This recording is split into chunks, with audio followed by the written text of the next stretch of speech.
But I guess the larger reason that this spoke to me is that when we think about kid development and family systems, it's along very vertical lines. We think really about the relationships that we have with our mom and dad, and that's mostly what people focus on. When in fact, think in many families, I know that sort of one of Freud's blind spots is that there is this tremendous amount of horizontal influence, that within certain families, there is a subfamily that is created, that is the family of the siblings. And it's in many ways cut off from the world of the adults. In my family, I was profoundly influenced by both my twin brother and my older brother. And I think actually the way that we'll read this letter is going to very much depend on what your relationship was like with your siblings. So I'm just going to read it.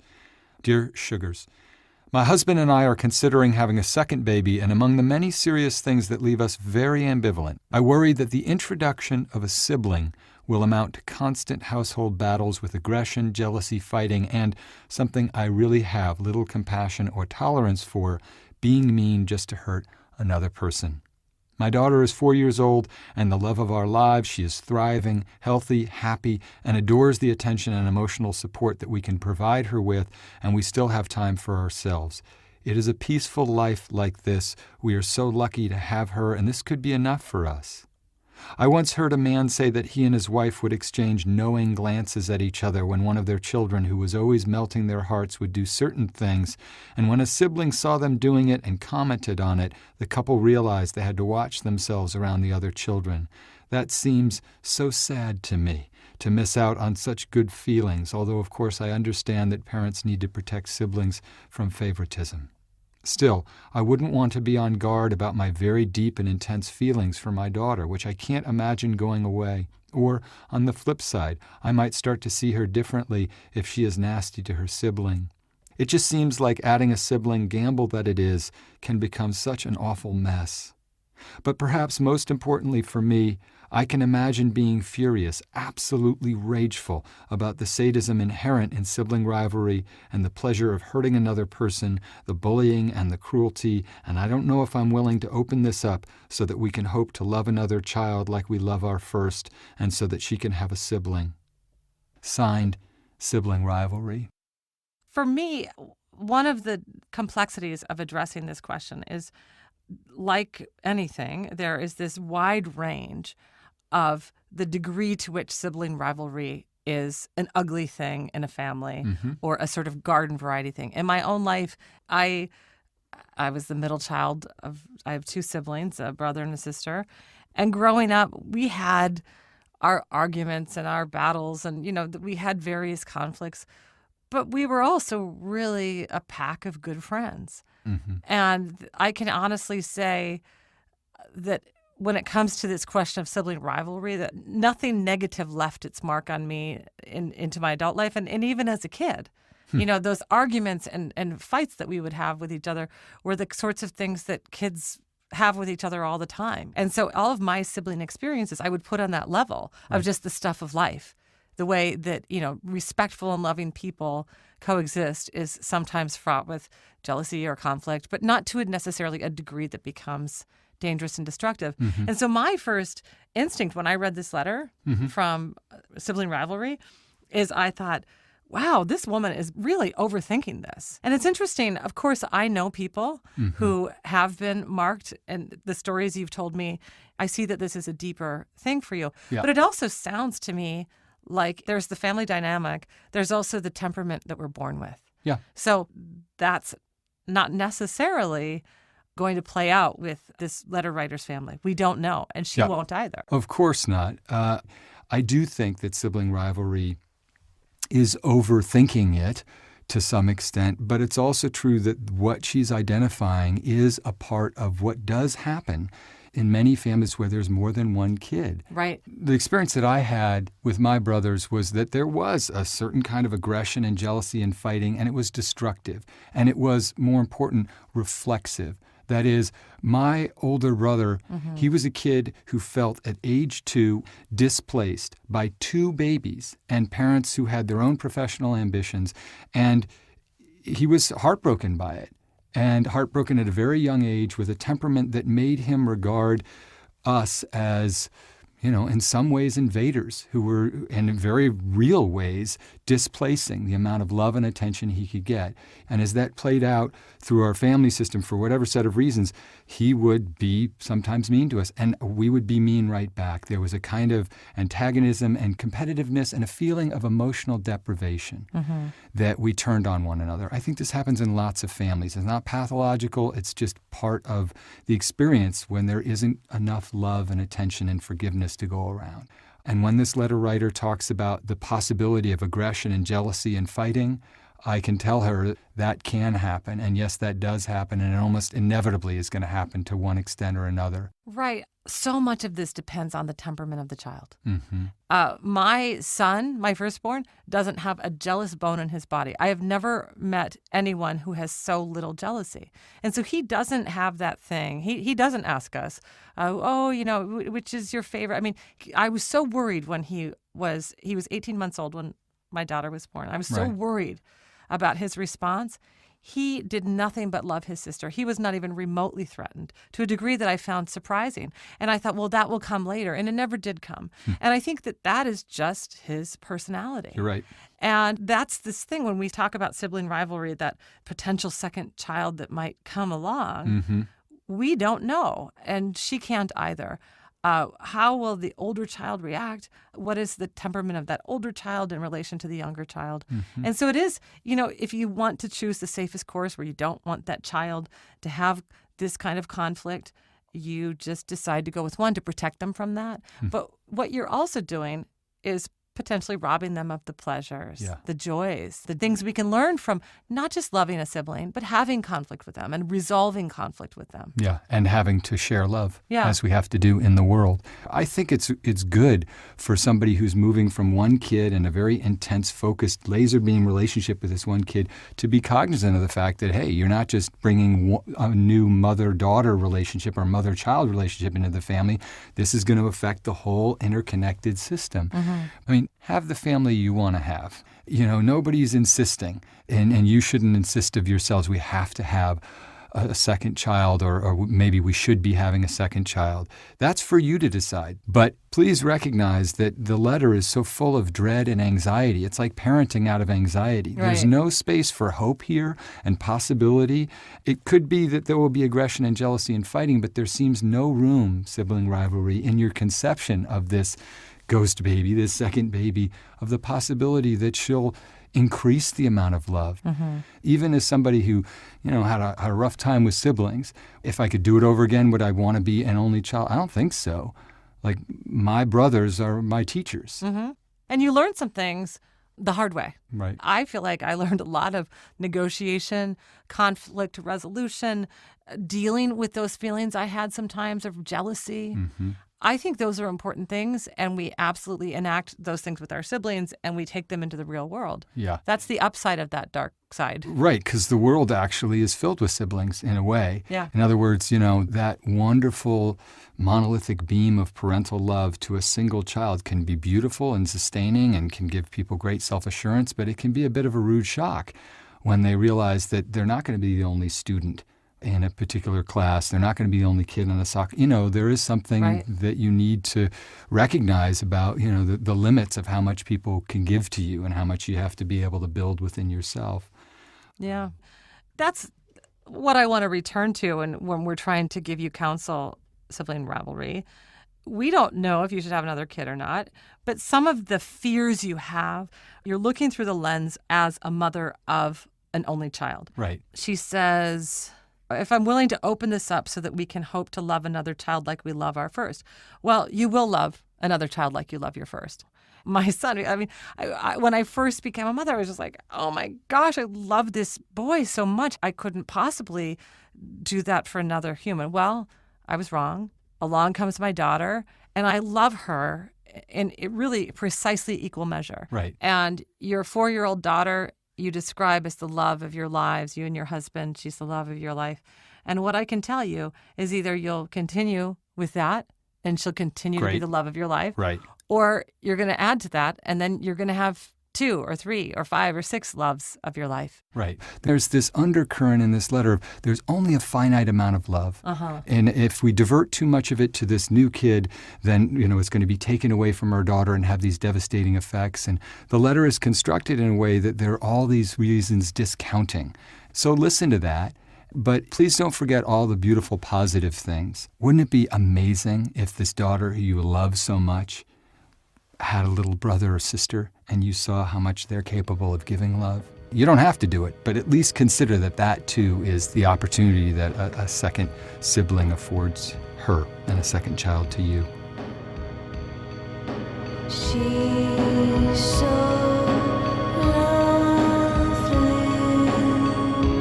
Everything about her. Mannerisms of another.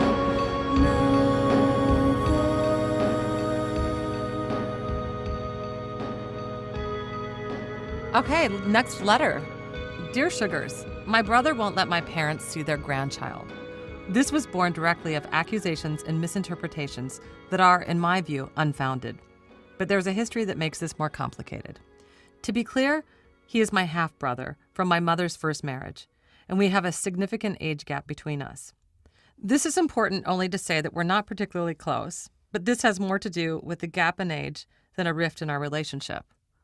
While we were growing up and my brother lived with us, my dad had a personality that could be very exacting and unforgiving of those that did not meet his high standards. This contributed to a rocky relationship with my brother that has persisted. Older age has softened my dad considerably, and in the few interactions he and his grandchild have had, and I've observed, my dad has only been attentive, playful, and loving. Whatever can be said about the wonderful emerging relationship between my dad and his grandchild would apply tenfold to my mom. Her commitment to those she loves is profound. Repeatedly, my brother and his wife have put my nephew in the middle of the difficult relationship that my brother has with my parents. At this point, my brother has essentially ended all contact, and my parents think it better not to press a relationship that's too volatile and unpredictable. As the one on peaceful terms with both parties, I'm left to problem solve. I think the prohibition on grandparental contact is unforgivable under most circumstances, and this applies here. And it has much to do with my brother's insecurity as well as events long past. I'm not sure saying any of this to him will help, but I think there's much to be gained from a renewed relationship. What is the way forward? Signed, Sibling Struggle. What a painful situation. Indeed. This, younger brother sees the loss of this beautiful relationship, the possible relationship between the grandchild and the grandmother especially, and the grandfather. I feel tremendous sympathy with you, Sibling Struggle, as the person who's between these two and wants to make peace. But I also want to say to you that what I immediately thought of when I read this letter was how radically different our experiences are as kids in a family, one sibling and another sibling. I think about the long periods of time that my brothers were alienated from my parents, and I thought, they should be more forgiving, and it's just not mine to say, because I didn't have their experience growing up. And what I think the proper way to think about this is, what experience did my brother have? He was much older than you, and he was also the stepson to the man who is your father. That was his stepfather. I thought a lot, Cheryl, about this poem by Sharon Olds called The Elder Sister, and I want to read a little bit of it, only because I think it speaks to this idea of how sometimes as a younger sibling, and in particular, we are unaware of what our older siblings absorb. I used to think only in terms of her harshness, sitting and pissing on me in bed, but now I see I had her before me always like a shield. I look at her wrinkles, her clenched jaws, her frown lines. I see they are the dents on my shield, the blows that did not reach me. She protected me not as a mother protects a child with love, but as a hostage protects the one who makes her escape, as I made my escape with my sister's body held in front of me. The insecurity that you speak of, your brother's insecurity, and those events of the past are what you should be thinking about and talking about with him. because that will help you to understand why he is not ready at the moment to forgive your dad, his stepfather. That is what I counsel you to be focused on. I agree entirely. When I read that line, my dad had a personality that could be very exacting and unforgiving Yeah, of those who did not meet his high standards. That could mean a whole lot of things. And I think about sibling struggle. Think about your brother. His job is to protect his child.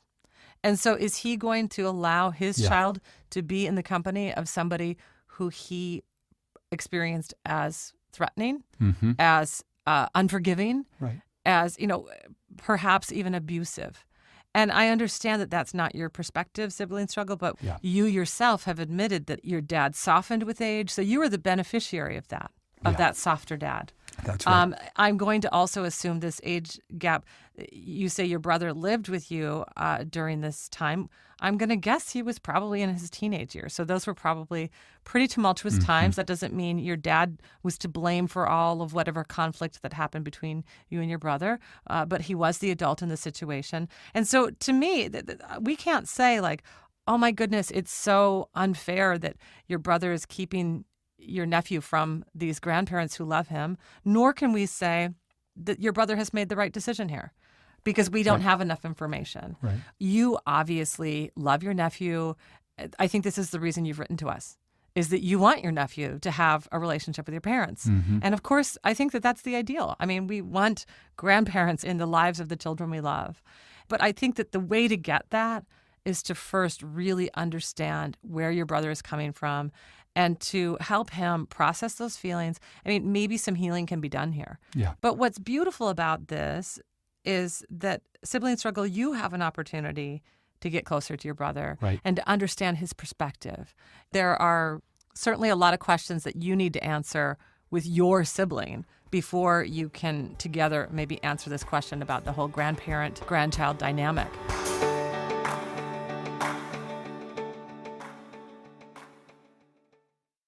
Last Seen, a new podcast from WBUR and the Boston Globe, investigates the largest unsolved art heist in history.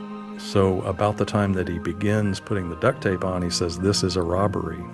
The theft of $500 million worth of art from the Isabella Stewart Gardner Museum in Boston. When the FBI says, we solved it, we know who did it, it's like, no, you don't, because you don't have the paintings. Subscribe and listen to Last Seen now on Apple Podcasts or wherever you get your podcasts. Sponsored by Samuel Adams and ADT Smart Home. I'm Michelle Goldberg. I'm Ross Douthat. And I'm David Leonhardt. We're the hosts of The Argument, a new podcast from the New York Times opinion section. These days, it's more important than ever to listen to people who disagree with you. Maybe they'll teach you something new, or maybe they'll just teach you how to beat them. So listen to The Argument from the New York Times. Subscribe on Apple Podcasts or wherever you like to listen.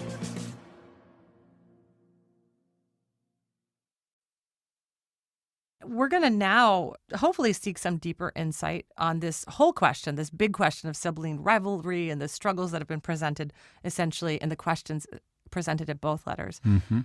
We're going to call Jeannie Safer, Dr. Jeannie Safer, who is the author of 2 books on the subject of siblings, The Normal One and Cain's Legacy. Hello? Jeannie? Yes. Hi, this is Cheryl Strayed. Hi, Cheryl. I'm here with Steve Almond. Yes, hi, Steve. Hi, how are you? Thank you so much for having me. This is such a taboo topic. I'm sure you both know. We do. And we've been talking about the topic. Yes, I had, your producer sent me the letters, and I have some thoughts on both of them, too. Because siblings is kind of my thing. You know? I know. Well, we hear that's your thing. First of all, tell us, how did it become your thing? Well, how do you think? Let me take a wild guess. You were an only child. Right. Well, actually, I was an only child with a brother, if you know what I mean. Wow. Tell us about that. I want to know what you mean exactly. Yes. My brother and I really had no relationship when I was growing up. And I was looking for something to write about. And I'm walking down the street, and this thought comes to me. You've got to write about your brother, and you have to write about what it's like to grow up with a sibling with whom you have no relationship. And The reason I knew I had to write about it is I started weeping in the middle of Fifth Avenue at that moment. Wow. That's always a signal. Right? Right. Yeah. So you get the idea. My own situation was my brother's 7 years older. He still is.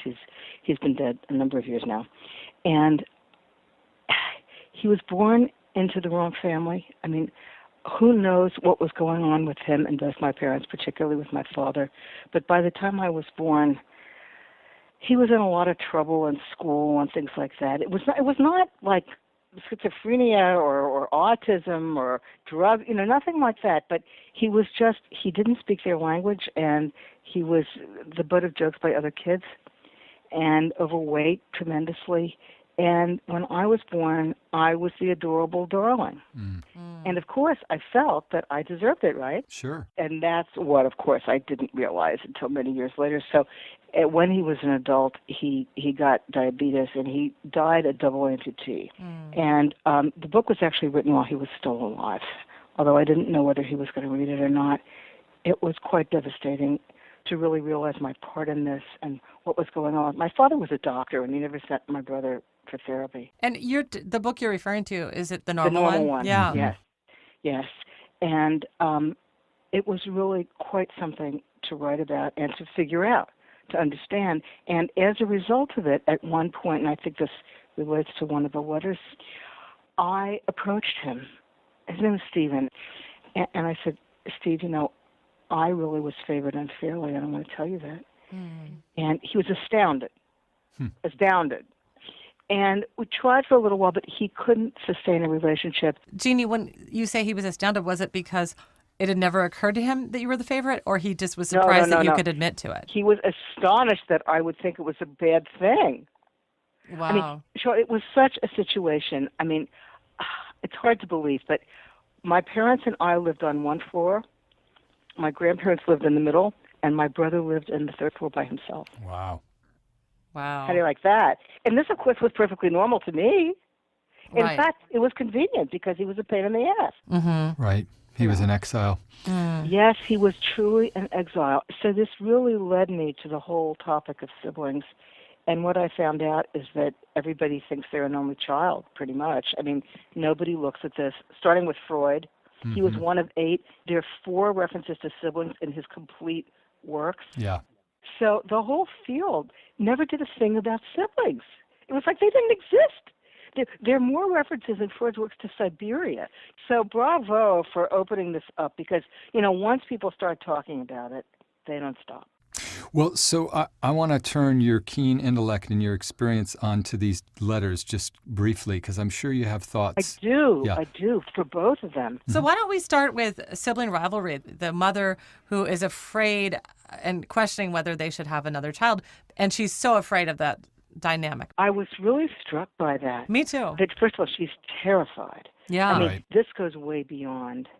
It speaks to a point that never gets thought about, and it seems to me absolutely critical, and that is people are always trying to figure out sibling rivalry, but what they don't realize is that it has to do with their own childhoods and how you project things onto your children from your own life. And I'm looking at seeing this is going to be murderous aggression and sadism, and she's going to hate her daughter, and I'm thinking, wait a minute. It was intense.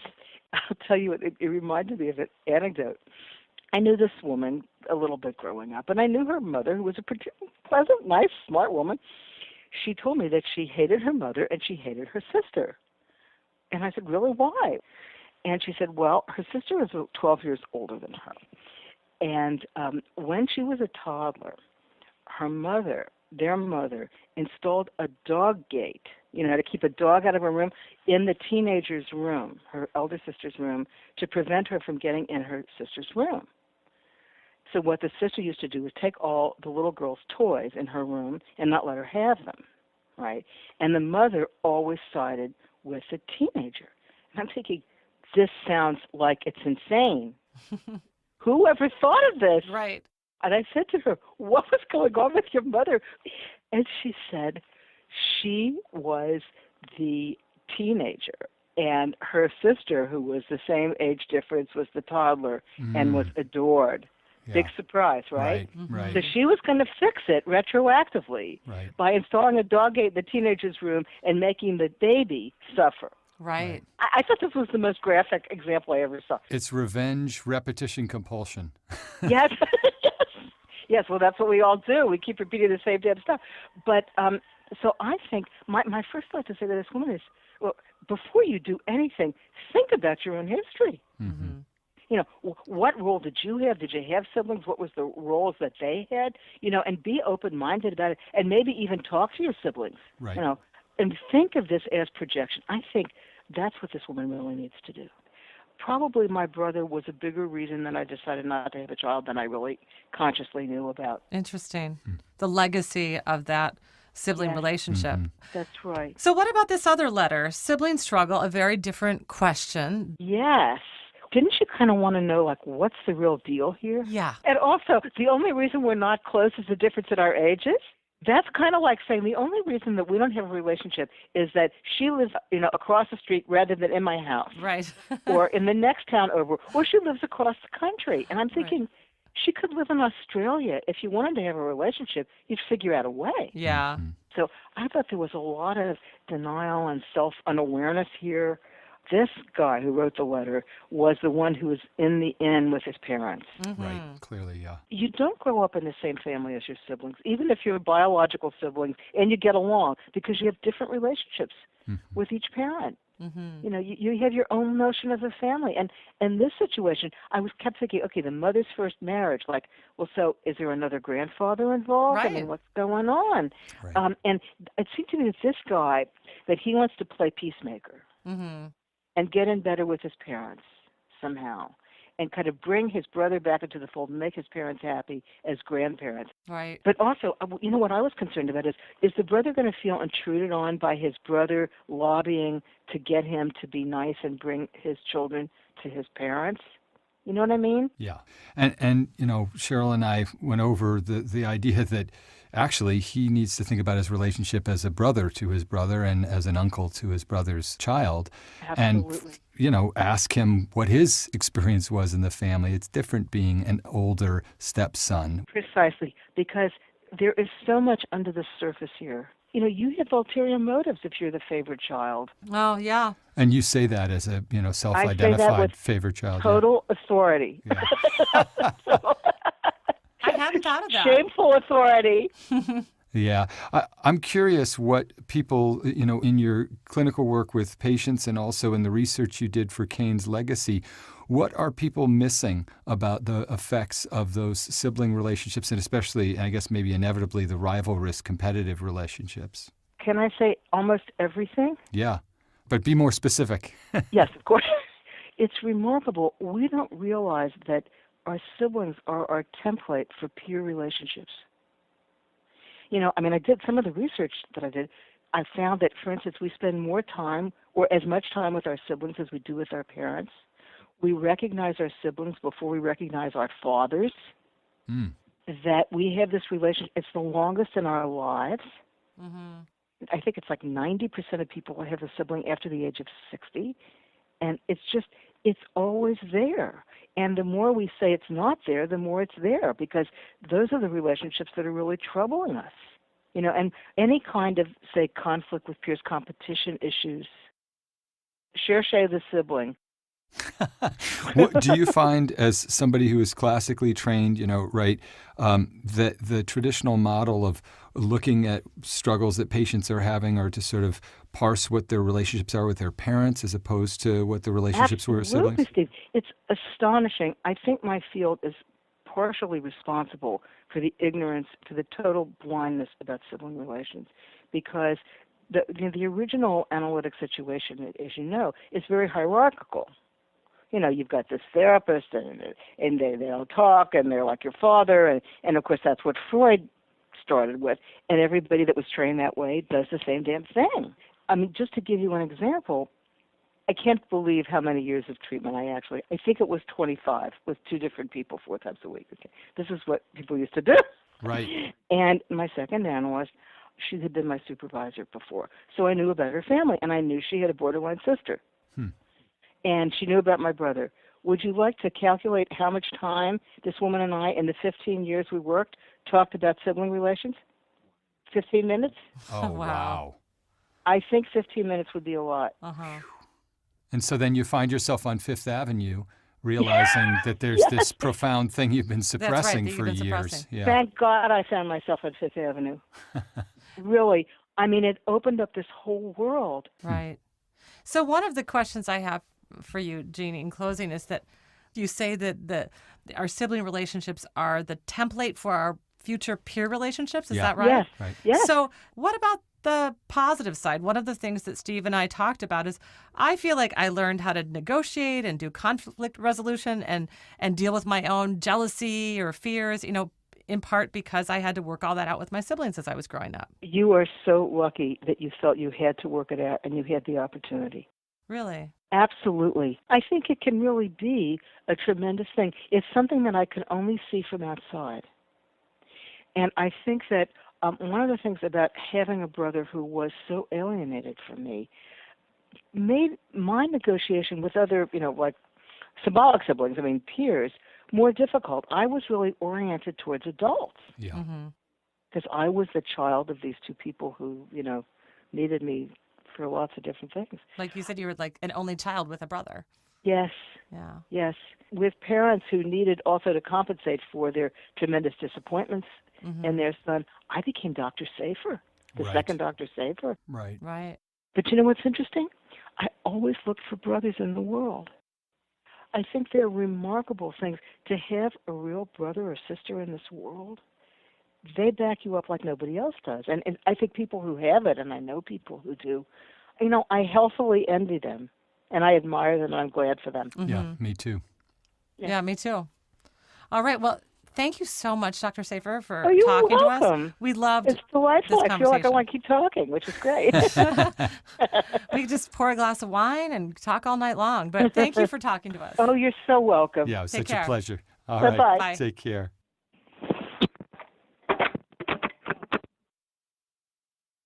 So that's fascinating to hear from Jeannie Safer, who's, thought about this, written 2 books about it. And what she seems to be saying is in its own way reflected in these letters. The common thing that binds them is that these are letter writers who are looking right past the profundity of their sibling relationships. In the case, of sibling rivalry, this is a mom and the dad, for that matter, who are not thinking about why they're coming to the idea of a second child with so much dread and anxiety. It's got to be rooted in some way or another in their relationship with their siblings, but there's no mention of them There's on no the mention. page. That's right. And then we have the second letter in which this is this sweet younger brother who's absolutely determined to make peace. It is the same way in which he's looking past the sibling relationship as an end in and of itself, not as something that's routed through the parents, but as a valuable, as in fact the most enduring relationship that he's going to have. And it's not that the grandparental relationship shouldn't be healed and so forth, but it's looking right past what is truly essential here. This is your brother. That's right. This is what we do. I know I pushed to do this episode partly because I know how profoundly I've been affected by my siblings and continue to be, and I think people look past it.